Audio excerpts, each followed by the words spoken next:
Hi everyone, it's Maria Schmidt back to you from Mysterious Adventure Tours, and I'm here for the Super Bowl. Wait a minute, no, that's not what we're doing today. No, we're doing Supernatural. The ball is not until 6:30 tonight, so I am so delighted you're here because we are the warm-up for the Bengals. Yes, I am. I live close to Cincinnati, so I want everyone to say hoo day, because we're going to win the Super Bowl. So, but before that, we're going to have a better experience. We're going to have a supernatural experience in Scotland. And I am so excited about this tour because the principles involved with this tour are very close and adore and love and cherish Scotland. So you will meet each of them as they come up now, and we will go into some of the best locations in Scotland. They're haunted, they're mysterious, they're beautiful, they're just breathtaking. So to get the ball rolling here, let's go ahead and bring in my ambassador for our trip to Scotland in July, and here is Rick McCallum. Hey, Rick. Hi, Maria. How are you? Good. I absolutely love that video. And I got to tell you, I've been to every one of those places many times. Yes, yes, yes. I know that you will get homesick with that for I sure, did. right? I'm sitting there, I'm kind of tearing up right here. So hopefully we'll let this COVID stuff that we've been through got in your way of going back to Scotland, because you used to go to Scotland a lot, Well, didn't I you? used to go every year for a month just to Hmm. ghost hunt. For how many years? How long did you do that for? 7 or 8. Wow. And So I've missed the last two, obviously. And I'm just, ugh! so we're gonna get it's gonna be all bottled up energy when you get it into Scotland, won't it be? Oh, yeah, So exactly. I'm before going to we run go around. any further, I know you're with Hollywood Ghost Hunters, but tell us a little bit about Rick. About Rick. Well, I was a stuntman for 40 years in the movies. I acted, I stunt coordinated, I co wrote a movie.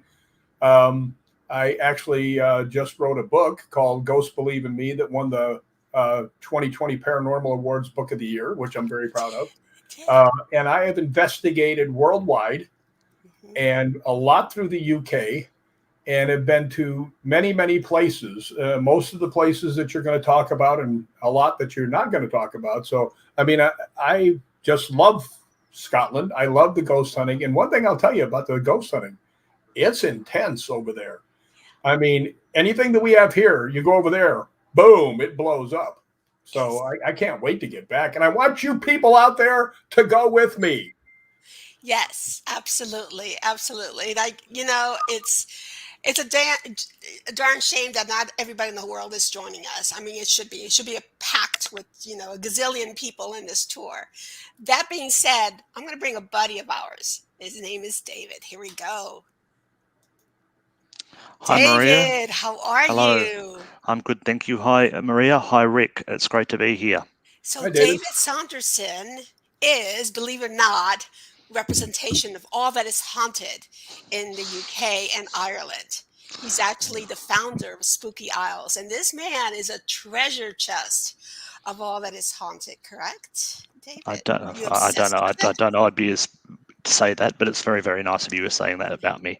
Uh, we do cover all of Ireland, Scotland, England, and Wales, and all the bits around the Spooky Isles. That's why we call ourselves the Spooky Isles, because the British Isles and Ireland are spooky, as Rick can attest to, having investigated Scotland so many times. So, looking at the tour that you're about to do, you really are picking the best places to look at. Oh, yes. And that comes from an expert's mouth. So I'm excited about that. Validation, Rick, that you've done a good job in picking these spots, right? Well, they are some pretty good spots. And we have good people going with us that I know that are coming along on the tour, and it's going to be a lot of fun. Yeah, yeah. We're going to have Neil Story with us, who I absolutely adore. He's going to be your partner. He's going to be the historian that follows you. So he brings in the tour guide expertise with history and all that he's done. And unfortunately, he's having technological problems. He can't get in. If we can get him in, we'll bring him in. If not, we'll continue with the show. And he's just going to get jealous about all the fun time we're having here, right? So with that being said, what I want to do is we selected all of us together 4 spots in Scotland that are magical. And they all included in our itinerary. Now, I wish I could put every single one of them because it's packed full, isn't it, Rick? And It is. unfortunately, we're going to give you like the biggest teasers. We're going to save the most haunted to the very end. At least that's what a lot of experts say. We'll see. We'll be the judge of that when we go to Scotland. But I'm going to go ahead and start our tour now with a beautiful place called, there we go, I'm coming, Balgony Castle.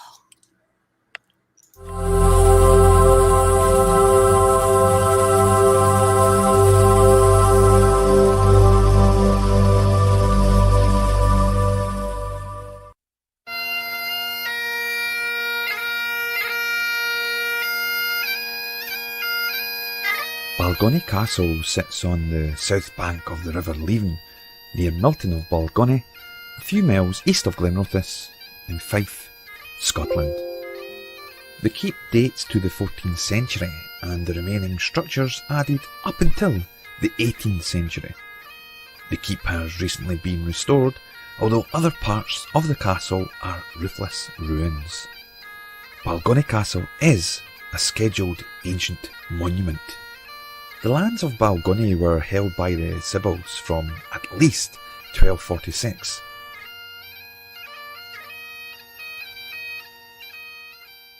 Green Genie has wandered the ruinous 1702 wing for over 2 centuries. Walking between the 2 rooms, linked by a doorway, she's said to walk in a left to right direction behind the 2 barred windows, stopping only to peer into the walled courtyard from the second window. I witnessed one of the deerhounds stand, bark and stare towards this area during our previous investigation as Fife Paranormal Research Society. This is not all, however. Another spirit that roams Balgony Castle is that of an old man. While the laird's wife was said to be resting in the great hall, she opened her eyes to find a bearded apparition, grey in stature, in what looked like 17th century costume staring towards her. Other spirits and apparitions include a grey man who used a non-existent door in the main courtyard, and a disembodied head with a ruff that floats around the stairways near the hall. An additional report of a lady are witnessed in the corner of the same main hall, dressed in period costume, again looking sad and possibly a former servant or housekeeper. We also have reports of a spirit dog at the castle.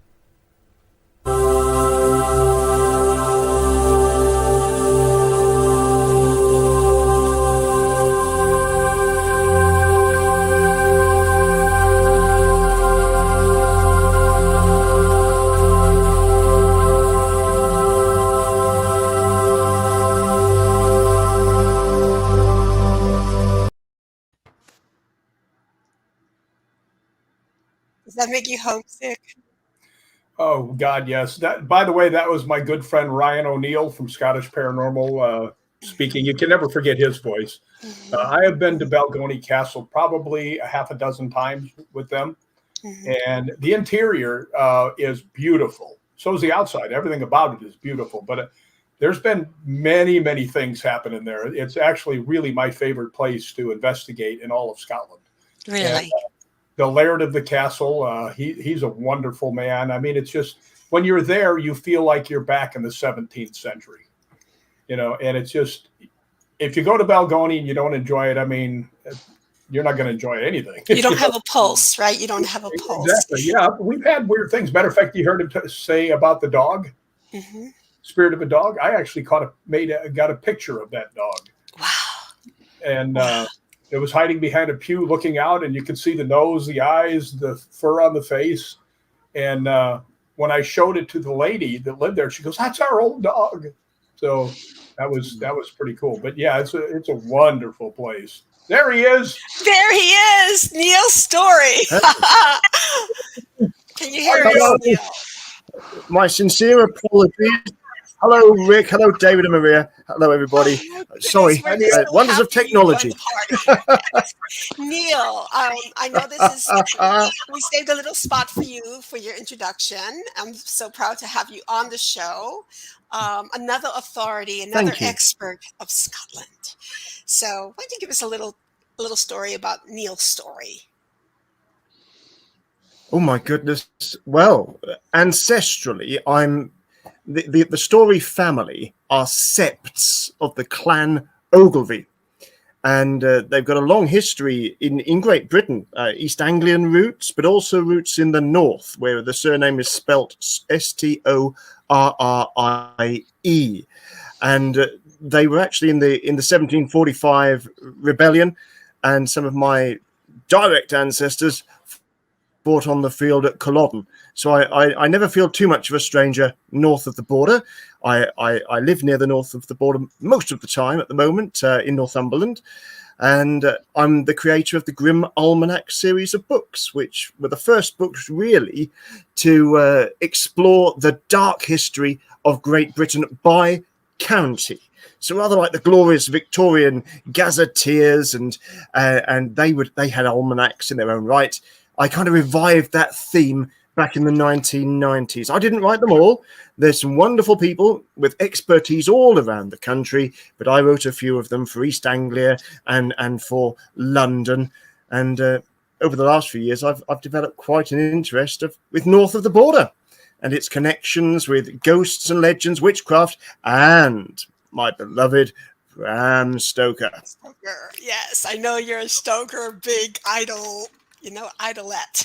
So, yes. So thank you for joining us, Neil. And I'm not sure if you caught on a little bit about the Balgoni video that we were showing. I want to go back to David. David, have you had an experience investigating or getting the stories about Balgoni Castle? No, I've not actually been to Balgoni, and funnily enough, when you asked me to do this, what would you call this event, this video, or whatever you want to call it tonight? This party. What are we calling it? Sorry, this. Yes, we are. this happening that we're doing right now.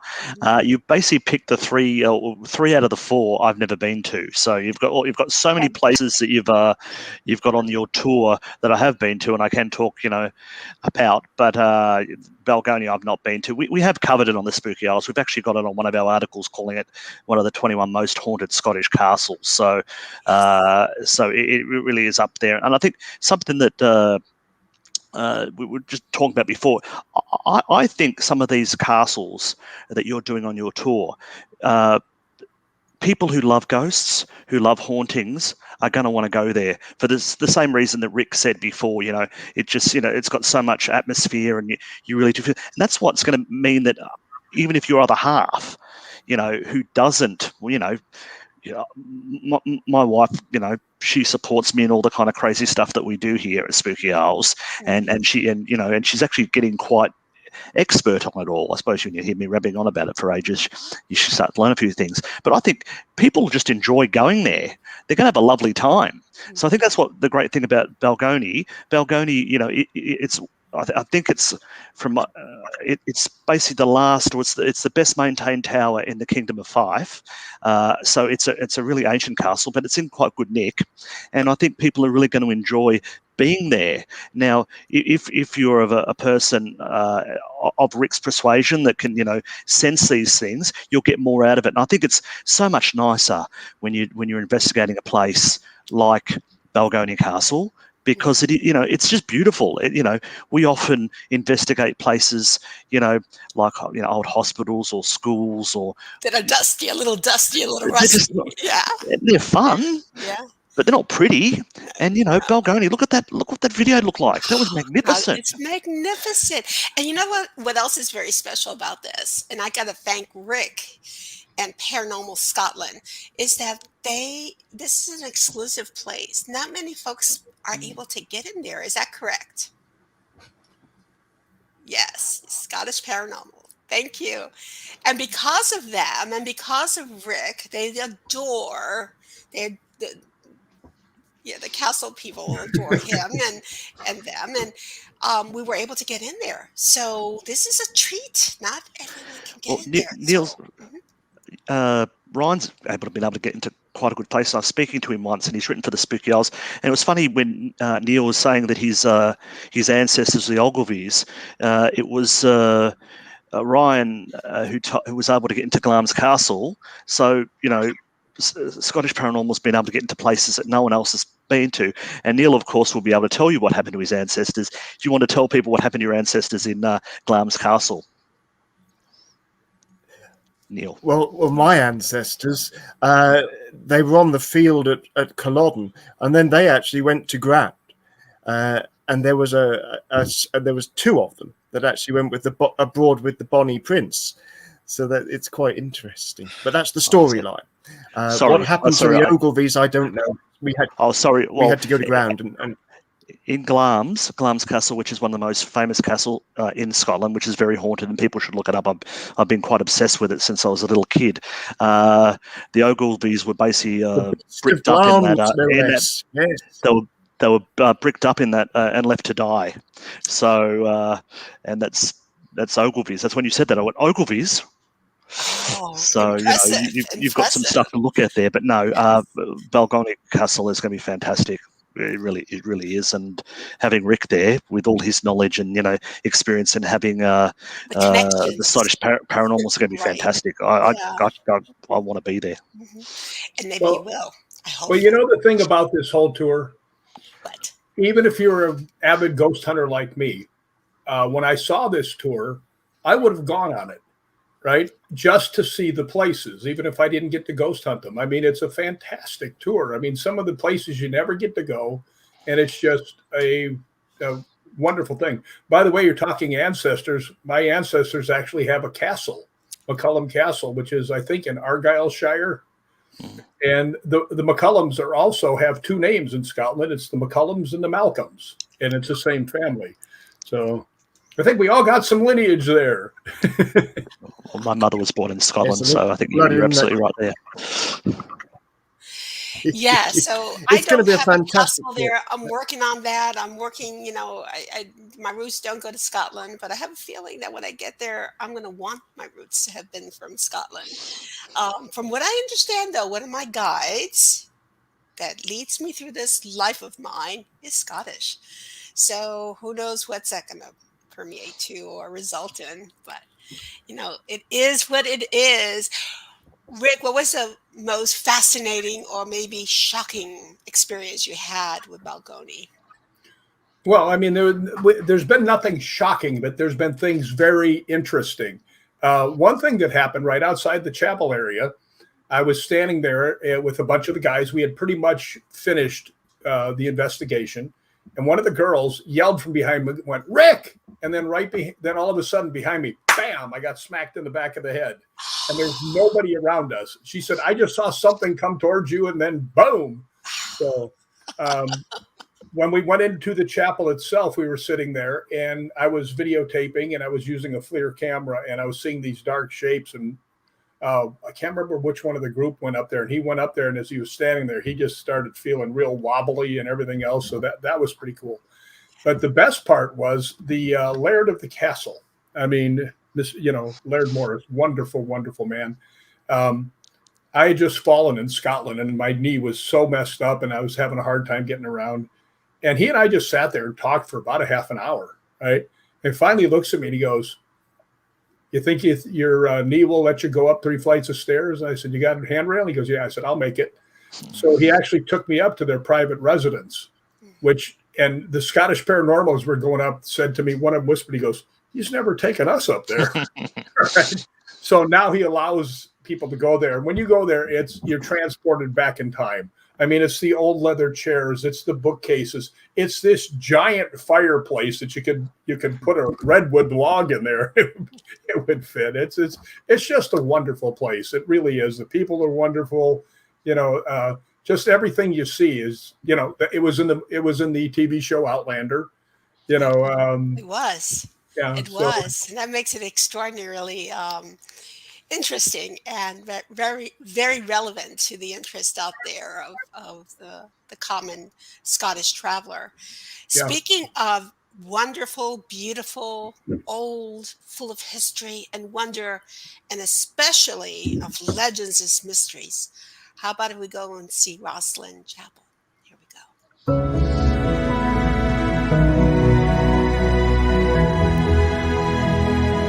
Well, it's a remarkable place, isn't it? I think we're all familiar with it. And the symbolism is remarkable because you've got association.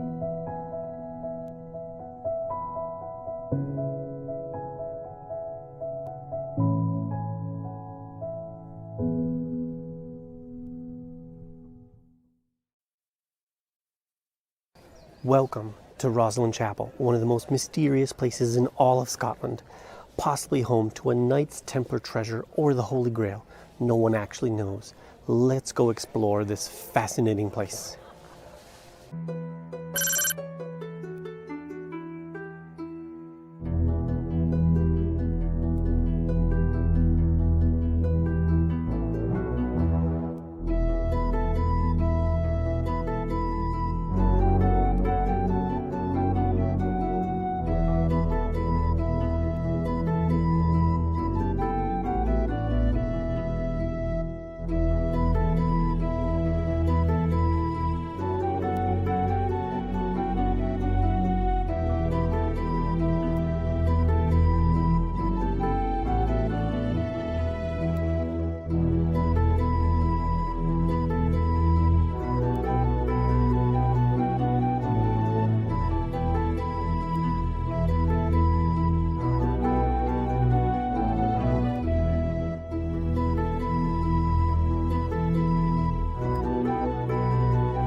Built in the mid-15th century by some of the best stonemasons in Europe, the chiseled scenes and symbols would have been easily understood by their medieval audience but seem baffling to us today. Beneath the floor of Rosslyn is a massive underground vault. The chamber was sealed in 1690 and has never been reopened. Obviously, there has been a lot of speculation as to what is inside the vault. Let's cover some of those theories. Another vaguely possible theory holds that when the Templar fleet escaped from La Rochelle in western France, they took with them their treasure of gold, silver, and jewels. The head that the Knights Templar worshipped was actually of Jesus Christ, hidden in the Apprentice Pillar. In 1962, Grail seeker Trevor Ravenscroft claimed that a lead casket was buried in the Apprentice Pillar. This casket contained the Holy Grail itself. Buried for years under the Temple of Solomon, it was found when the Templars excavated the area and had been kept hidden ever since. No matter which theory you may or may not believe, there is no doubt that the building is striking and beautiful.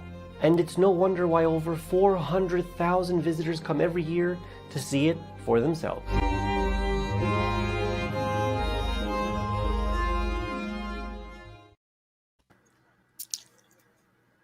So we selected Rosslyn Chapel as one of our highlights for tonight for many, many reasons. But I did post a question and no one seemed to get it right, and I'll do it now. What is one of the most famous movies, or books, I should say, The that, Da Vinci Code. pardon me? The Da The Da Vinci Code. Yes, yes. So before we go into a little bit of the background, the haunts, etc., tell us a little bit about the association to the Da Vinci Code, Rick. Well, the only real one is that they used that location in the movie when Tom Hanks, and I can't remember the female actress's name, were down in the lower level. And that's where they find out that the Holy Grail is not actually a cup, it's a bloodline, and she is the Holy Grail. So that's actually the thing there. But I have to tell you, I know so many people in Rosslyn because there's a little place there that I stay, and I stay at least a week every time I go in Rosslyn. What you didn't really see in that thing is how wonderful the stuff around there. You walk down the hill, there's 3 old-time graveyards right there. And if you walk 300 yards more is Rosslyn Castle, where you can look down over the walkways and stuff. It's phenomenal. And I hate to admit this, but I have spent many late nights out there walking through that whole area with And my you equipment. stayed right across the street from the Right across the chapel, street. from Yeah, I what always I step. remember I you have friends. They vividly. actually have the Chapel Cross Guest House, and Yes, it's yes. you walk right out of the door and right up the walkway. And Into a graveyard. yeah, How fabulous is that? it's Yes. an amazing place. And I'm there all the time. And the fact is that you never get tired of it. I don't know if you can see this or not. Let me see. Oh, got it. You save these little wonderful souvenirs of the most precious places. Well, Neil, you have a strong association oh to yeah, Roslyn, don't yeah. you? I really, really do. I mean, I go there all the time. I don't know if we'll have time to do it, but where you get off the bus and stuff like that, you can actually drive in there too. But where I used to get off the bus was right next to the original Roslyn Inn. And right outside there's a big courtyard. And I always had my room where I would look out across the courtyard so I could go out and talk to more people who have dinner out there. So beautiful little place. You'll never get sick of going to Roslyn. And some of the things inside the chapel that they tell you are just mind-boggling. I don't know. I had to run up and get a glass of water, but did they tell you about the apprentice pillar? No, but we want to Well, save that for our tour. yeah, We want to give them a little reason to come back. yeah. Well, it's a very famous story. But there's so many things there that are just beautiful. I mean, and they're kind of mystifying. So anybody that goes there, I mean, will be affected. That's just the best way I can say it. Well, we lost Neil, and I wanted Neil to let us know a little bit about his experience and his connection. I think he's trying to come on in. If we hold our breath, he'll come. Come on, Neil. Let me see if I can get him at least to just So I'm speak. coming back. Here we go. He's coming back. So we don't see your picture, The- Neil, but we can hear your lovely voice, and that's all I care about. Tell us about Oh, bless your connection. hearts. Yes. Tell us about your connection. It's a to dreadful Roslyn. connection tonight, ladies and gentlemen. But all I would like to add in this strange pulsing white circle is that, and I won't spoil our visit, but you're quite right about the apprentice pillar is exciting. The symbolism, it is sacred. There's some of it we can see, you can understand for yourself. You don't need to be part of a secret society or the Freemasons. It's an ethereal place. It's a very, very special place. There are connections with the Knights Templar too, which goes beyond the Dan Brown story. And actually, could this? The question is, we're all seekers of mysteries and stories. Why was this built like this? Was it just because he was the chief of the Scottish Freemasons, or is it because it is a sacred repository? Was it the Holy Grail? Was it the some other great religious object, a relic, or is it a repository of faith? And that's the greatest treasure that's within those walls. Wow, that's amazing. I know that the place is loaded with mystery. I mean, it's just soaked. Have you had a chance, David? Have you been there? No, I haven't. Again, that's one of the What three that I've wonderful not been to today. opportunities for you here. It is. Funnily enough, I was doing I did an interview for Spooky Owls this afternoon, and we were talking about Lincoln Cathedral, and it was actually connected to the Da Vinci Code as well. Funnily enough, they actually filmed there, so that's a bit of a coincidence, really. They used Lincoln Cathedral as Westminster Abbey, but that's a little aside. But no, I think what Neil was saying is absolutely right. I mean, this and what you said was it's just drenched in history. I've been to lots of Templar, Knights Templar, Masonic type of buildings around the UK, and I really think if you've never been to before, I think Roslyn would be the one you'd want to go to. You just look at it, you can just see what a spectacular looking building it is, and I think just to get the opportunity to go there, I've just missed it each time I've gone up there. It's like I need to keep going there, but I've not been there. He's back. Neil's back. I think Neil's He's the back. best. He's like a bad penny. He comes back. Neil's the best person to talk about this. He knows about the history, and that's why it's going to be excellent. If you go on this tour, you're going to have people like Neil and Rick being able to guide you and fill you in on this stuff. Because I mean, there's a lot of stuff you can get through a guidebook, but Neil will be able to give you some of the symbolism and make you understand, why this is it's a spooky building, basically. I'm going to give this one a double shot for a double video. Let's see if this spurts up any kind of conversation. Let's look.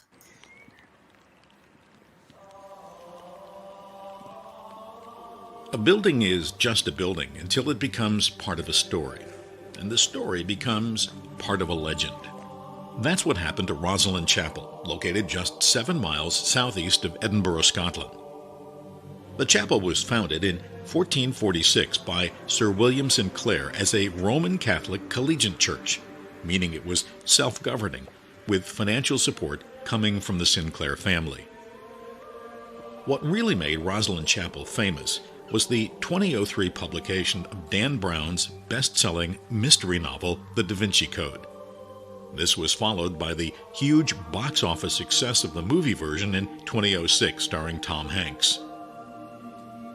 Rosslyn Chapel now welcomes about 140,000 visitors each year. It's an easy, inexpensive public bus ride from the heart of Edinburgh. The number 22 bus takes you to the village of Rosslyn, just a short walk from the chapel. Indoor photography is not permitted, but published images and outdoor photography give you an idea of the intricate masonry and carving that first made it famous. The chapel we see today took about 40 years to complete, but it's less than half the size that was planned by Sir William. He died in 1484, and his heirs apparently decided it was big enough. A little over 100 years after the chapel was completed, the Protestant Reformation swept over Scotland. The Sinclairs were warned to close the chapel or risk losing their land and possibly their lives. They complied. The chapel sat abandoned and neglected for almost 150 years. At one point during the English Civil War, Oliver Cromwell stabled horses in the chapel. In 1660, the old Rosslyn Inn opened next door. It attracted artists, writers, aristocrats, and royals. The great Scottish writer Sir Walter Scott campaigned to restore the chapel as part of an effort to build national pride and identity. The first major renovation began in 1837. The legend that attracted Dan Brown was the possible link between the chapel and a religious order of warrior knights called the Knights Templar. They provided protection to pilgrims who flocked to the Holy Land after the Crusades. In the process, they became very rich and very powerful. They built a fort on top of the Temple Mount in Jerusalem. When the Crusaders were driven out of the Holy Land, they returned to Europe. French King Philip convinced the Pope to disband the Templars. Eventually, there were mass arrests and executions, but some got away and may have been able to take some of the Templar treasure and holy relics collected in Jerusalem, most notably the Holy Grail, the cup Jesus used at the Last Supper, with them. Many believe the Templars became Masons and created the Order of Freemasonry, and that the Masons who built Rosslyn Chapel did so with the idea of making it a sacred place to house the Grail and other sacred objects. Is that real history or just a good story? Whatever people believe, it's bringing them back to Rosslyn.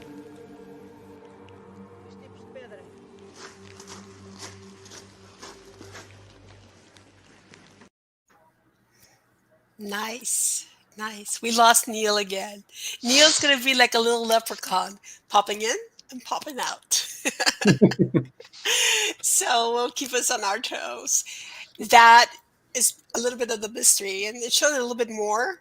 Is that right, Rick? As you explained before, on the beautiful grounds of Rosslyn. By the way, yes, they showed the Chapel Cross Inn when the bus was. That's right next to where the bus was stopped. Was where I stay all the time. There is so much about that place that nobody knows.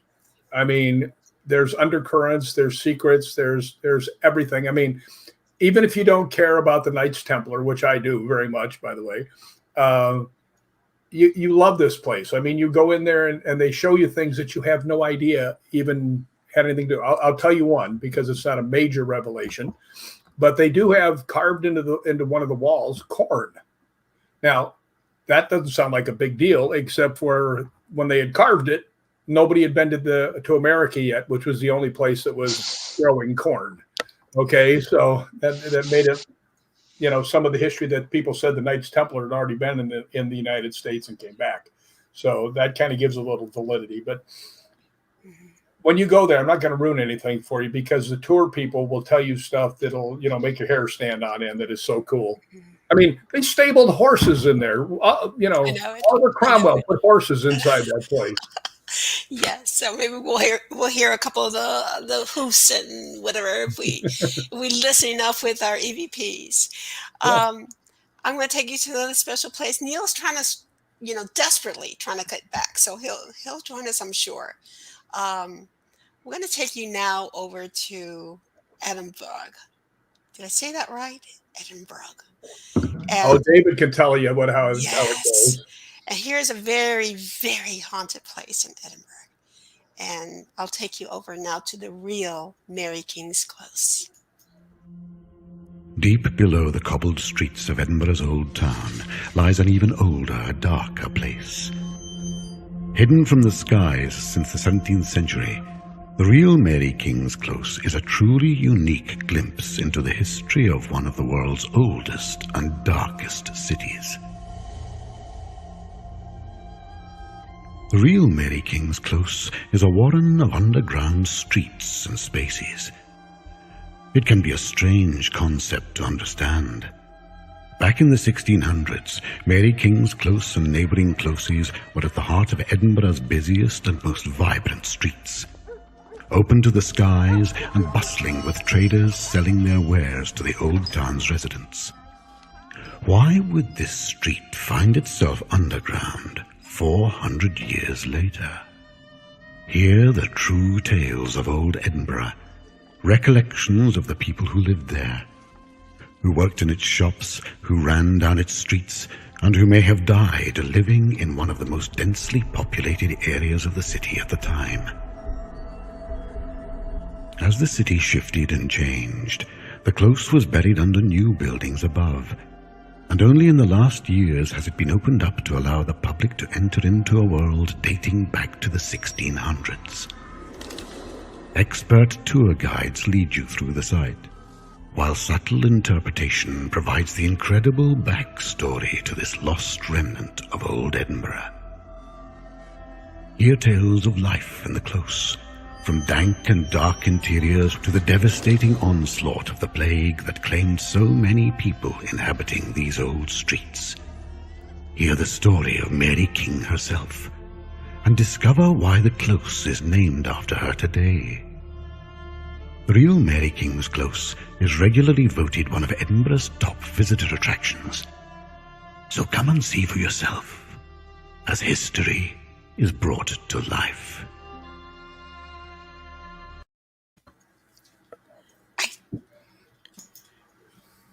I have shivers all over my body.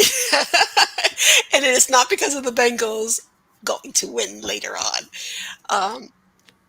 That place just seems so amazing. So who wants to be the first one to contribute? Well, get Neil while he's still here. I know, that's kind of while he's here. Yes. Before he vanishes What makes again. this so special is that the place was locked. It's been locked away, so it's like a time capsule. In that these are the streets from the 16th century and earlier. They've got a real sense of atmosphere.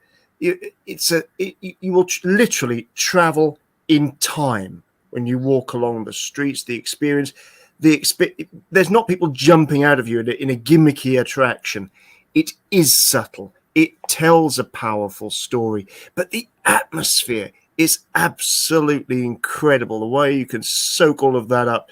And when you go to Edinburgh, in case I get zapped, this is the land of Burke and Hare, the notorious 19th century body snatchers. This is the land of ghosts through over 1,000 years of history.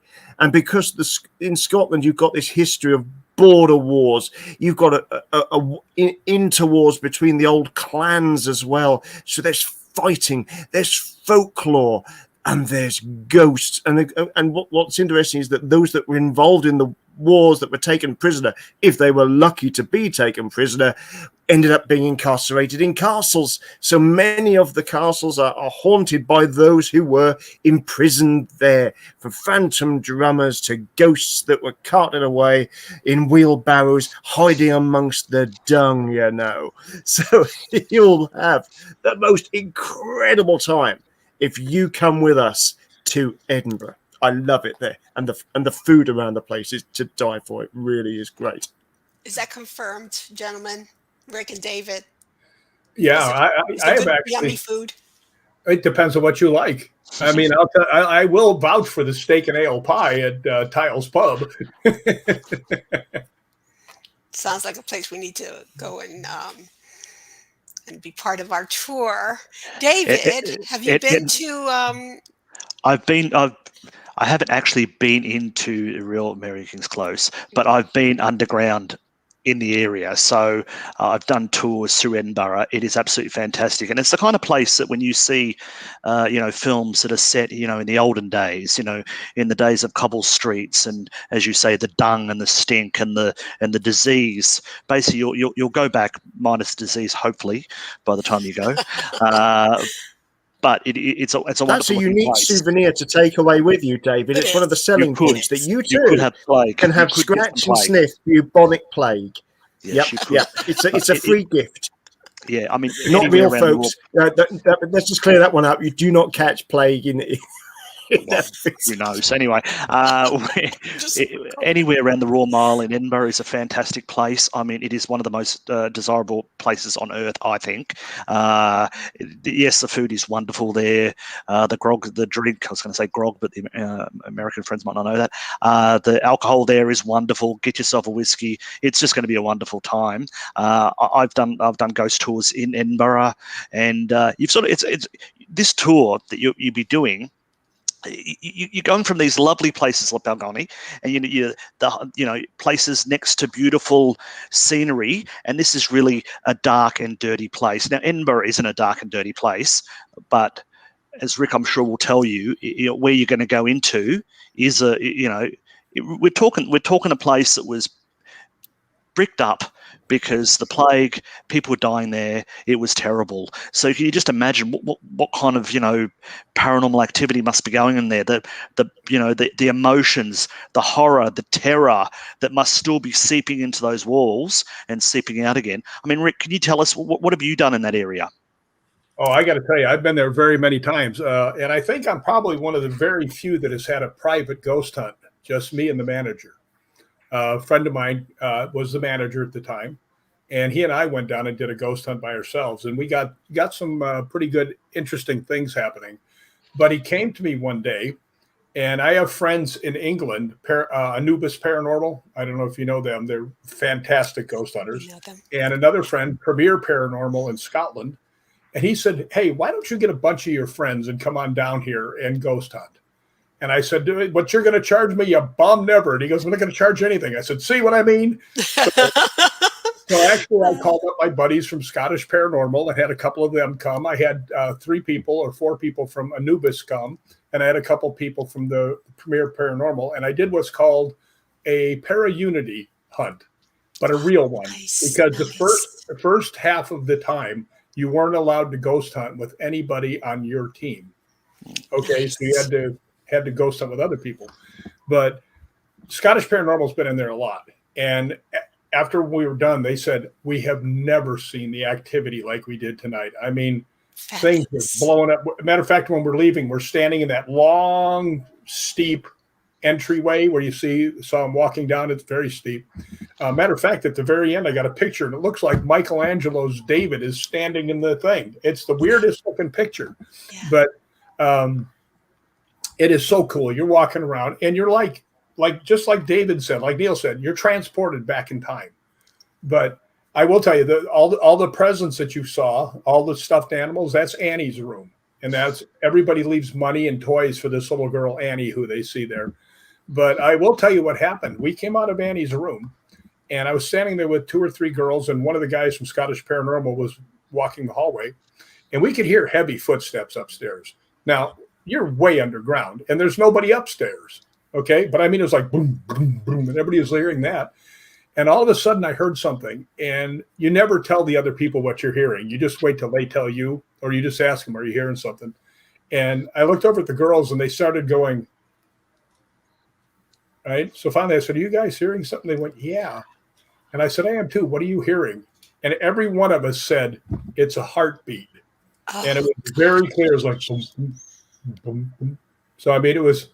oh my God. Really, A disembodied heartbeat. well, here's what I was going to tell That's you. all we heard in Edgar horror Allan Poe, movies. isn't it? Yeah, exactly. Incredible. Exactly.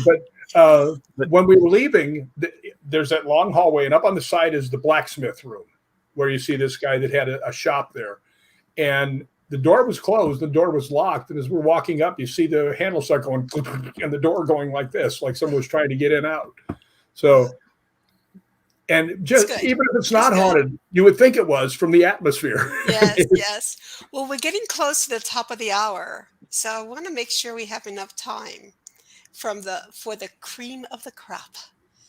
When you think about haunted, and you think about Scotland, you think about Edinburgh Castle. Here we go.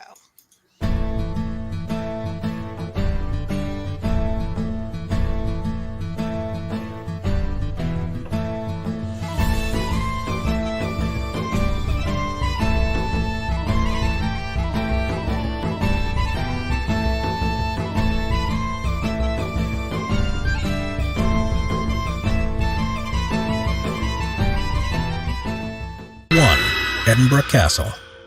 If you happen to hail from Scotland, then chances are you've heard of Edinburgh Castle. After all, the building dominates the city's skyline and was apparently built all the way back in the 12th century. As you might imagine, its grandeur and location has made it a central fortress in several Scottish battles, with some of the most prominent being the Wars of Scottish Independence in the 14th century and the Jacobite Uprising of 1745. In fact, these battles were so frequent that it reportedly underwent 26 sieges in its 1,100-year-old history, making it one of the most attacked places in the entire world. So it shouldn't come as a surprise that quite a few spirits haunt the premises. One of the most famous is that of a young piper. That's because after some tunnels were found below the castle a few hundred years ago, he decided to explore them and played his bagpipes along the way so that people above ground would hear where he was. However, after he got about halfway, the music stopped, and when rescuers were sent to find him, he had reportedly vanished without a trace. Yet it appears that he never really did leave, as the music from his bagpipes can still be heard wafting through the tunnels today. Beyond the piper, the castle is also haunted by many military men. One of the most notable of these is the headless drummer boy, who supposedly began making appearances in 1650.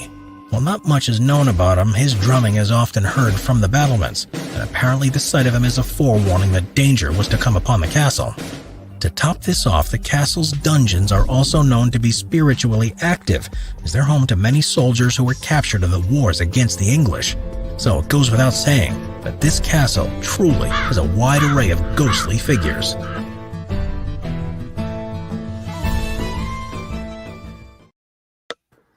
Well, there's a little bit of a hint about Edinburgh Castle.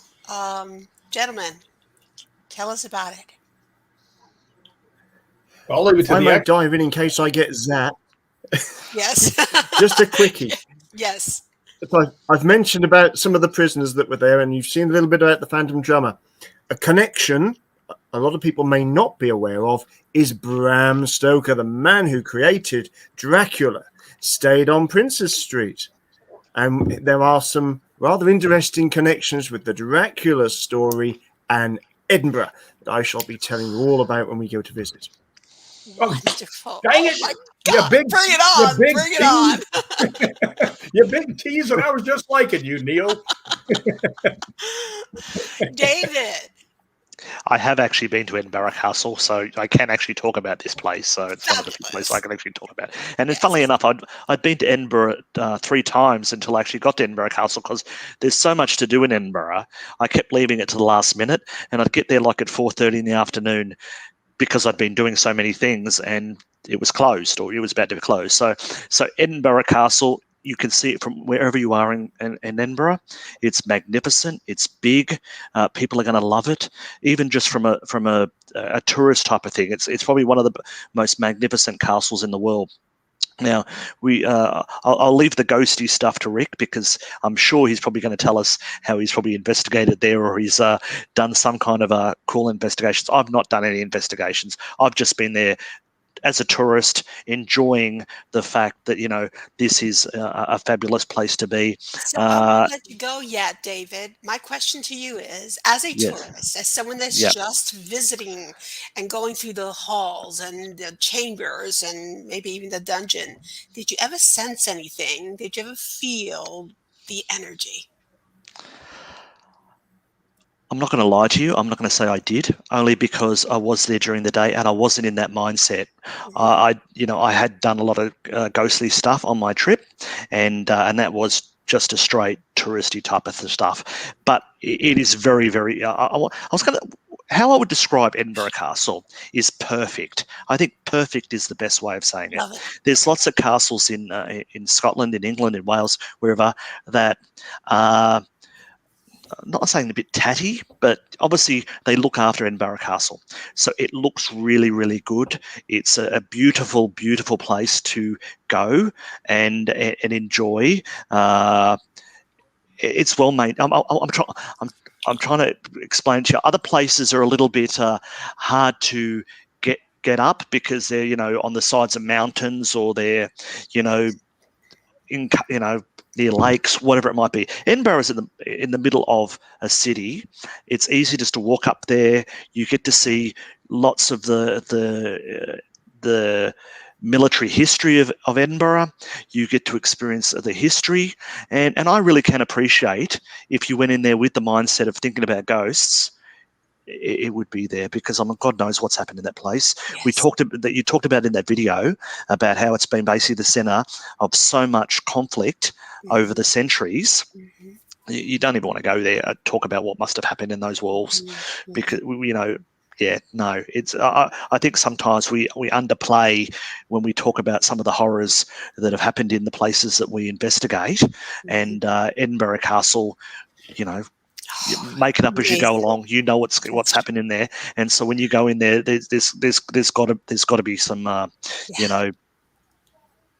energy that you'll pick up when you go in with the right mindset. Yeah, exactly. And together we're going to escalate that, that energy, and bring it on. Right, Rick? Well, I hope so. I have never ghost hunted there either, because it is It's hard to ghost hunt there. Yeah. It's very hard to get access to ghost hunt there, but I have been through it many, many times, and you can easily feel the history, and you can feel the spirit stuff as you walk through. But the thing that's hard to pick up the spirit things, when you go on the tour, that place is loaded with people. I mean, from every part of the world. They're you go there and there'll be all kinds of people there. But it's a fantastic place. Like I said, I've never ghost hunted, but I've been there many times just because I love to go through there. The sword room they have just knocks my socks off. I mean, it's an entire huge room with all these swords and pikes and everything else. I mean, hundreds of them. Wow. For the people that would just come run out, grab a sword, and out they went. I mean, it's on. Wow. So it's a beautiful place. And I think it's 1 o'clock, but I'm not sure. You guys would probably know, where they blow off the cannon every day. So the people of Edinburgh know exactly what time it is. They set their watches by that cannon. So we'll stay clear from the path of that cannon. Well, they're not shooting cannonballs. Well, why not? For God's sake, if you're going to do it well. Well, people down below might, have an issue with that. There'll be a bunch of holes all over Scotland. Be more ghosts before too long if they keep shooting cannonballs. So as you can see, I mean, we just talked about 4 incredible places. There was a question about Rosalind Chapel back in the chat room, whether it was an active church right now. Is it an active chapel right now, or is It it just is. open? Okay, so you It can is. participate in I don't know if it's open to the mass. public, but it is an active church. I don't know if you can go there for the services. Yes, for the You know, I service. think the question was it a Church of Scotland? And I went and Presbyterian, and so I went and had a bit of a look, and it appears to be what we would class as Anglican, so it's Episcopalian, and that was just the question they were asking. So I don't know whether it is Thank you for that. but it's a church, so I'm sure if you go in there, you'll be able to pray if that's what you want to do. Oh, we could Yeah. pray anywhere for that, right? Yeah. So we went to 4 magnificent places: Balgony Castle and Rosslyn Chapel, and the real Mary King's Close, and of course Edinburgh Castle. And it's just absolutely incredible. I can't tell you anything more about the trip because you have And to don't experience forget, it. Maria, we've talked a lot Yes. about men's history, but don't forget there's room for women's history as well on this journey. Absolutely.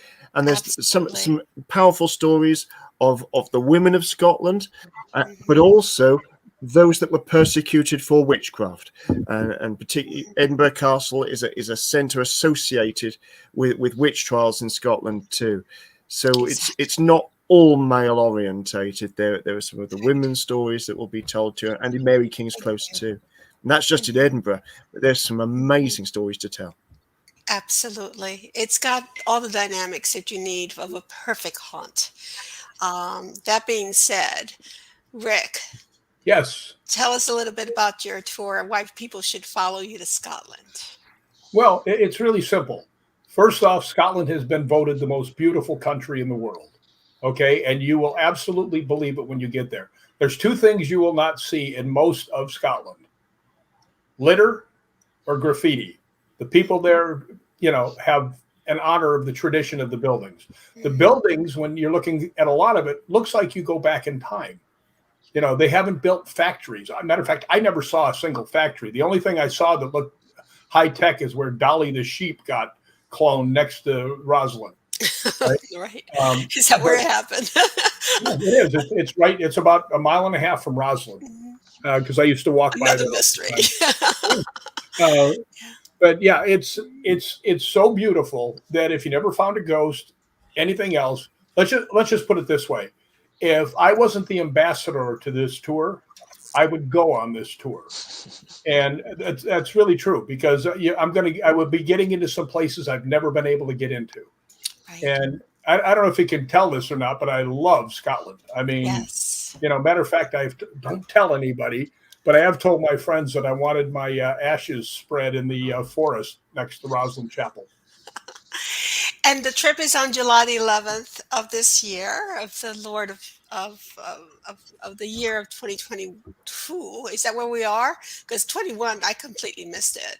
So it is 22. So July 11th. It's a 9-day tour, 8 nights, and it covers just about a circular path around Scotland, starting in Edinburgh and then going into St. Andrews, and then creeping over to the Highlands and then back into Stirling.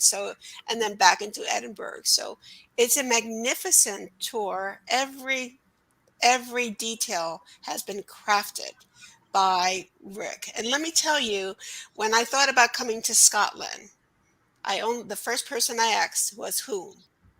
Rick, because I knew he loved Scotland, and that And how long passion will come And along. how long did it take me to say yes?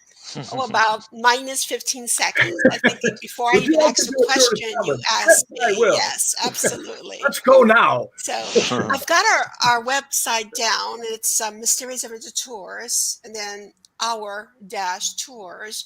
And if you go there, you'll see Rick's trip, and there's a few spots available. Now, some of the folks that will be coming through are very pertinent and very important folks in the paranormal world, in the media world. I'm not going to, because of privacy, I won't say who they are. But it's going to be an opportunity to be among some of the most incredible folks in again, the paranormal media world. Of course, Rick will be there as our ambassador, and Mr. Storey. He will not be coming in and out like he's doing it now. You know, he'll be there for sure. And he'll bring the history. He'll bring all the incredible depth of what you'll need to know. Rick will provide the ghost hunting technique. Neil will bring in that history and that passion as well. And then David, I think he'll make some guest appearances. I'm pretty sure he will be. We'll see how we go. And we'll see how it goes. And we're looking forward to that. I do want to mention we're a little bit over the hour. Good news, if you sign up today through Valentine's Day, which is coming up real soon, isn't it? Yes. You'll get a free copy of Rick's book, and it's Ghosts Believe in Me. So if you love Scotland and you love a good haunt and you love a good read, you must add this to your collection. It's Ghosts Believe in Me, award-winning book. So that's our plug. So you have until February to go in there, set up a tour. It's, $100 deposit, easy monthly payment plans, no interest. So I hope you guys can enjoy that. Before I go, I want to say thank you to all of you. First of all, go Bengals. Hoo day, hoo day. Make sure you carry that on because we need that extra plus of energy for our Bengals to win. But I know I just pissed off a lot of Ram people. That's okay. I will let you know that I've been privileged today by 3 handsome, wonderful, very expertise folks in the land of Scotland and the phantoms of the Scotland. So thank you, Rick. Thank you, Neil. And thank you, David. I do have to say something, though. I'm really looking forward to doing this, and I'm really looking forward to doing things with Neil. But I can tell I'm going to really have to upgrade my mustache game. Yeah, you do. This is not going to compete at all. I may have to grow one myself. You should see this waxed. Yeah. When we're out on the Highlands, the wax will be on. Oh my goodness. And again, that trip is coming up in July 11th, 9 days, 8 nights. I want you to be there. You've got to be there because this is going to be extraordinary. Scotland is magical. Scotland is powerful. Scotland is majestic. And here you will experience it. If there's any Harry Potter fans out there, as we walk up to the castle, we're going to go by a place called the Elephant House. And the Elephant House was a little cafe kind of thing where J.K. Rowling actually sat in the window and wrote Harry Potter. Yes. And the school across the way was the basis for Hogwarts. There you go. So if you have any Harry Potter, this complete. We're covering Da Vinci Codes, Harry Potter, The Outlander. Yeah. And thank you again, gentlemen. Thank you all for participating in today's live stream of Revealing the Mysteries of Scotland. Stay tuned. I'm going to show you a very special short video now that will make Rick cry. Here we go. Oh, not again. Yes. Thank you again. And happy Super Bowl Sunday.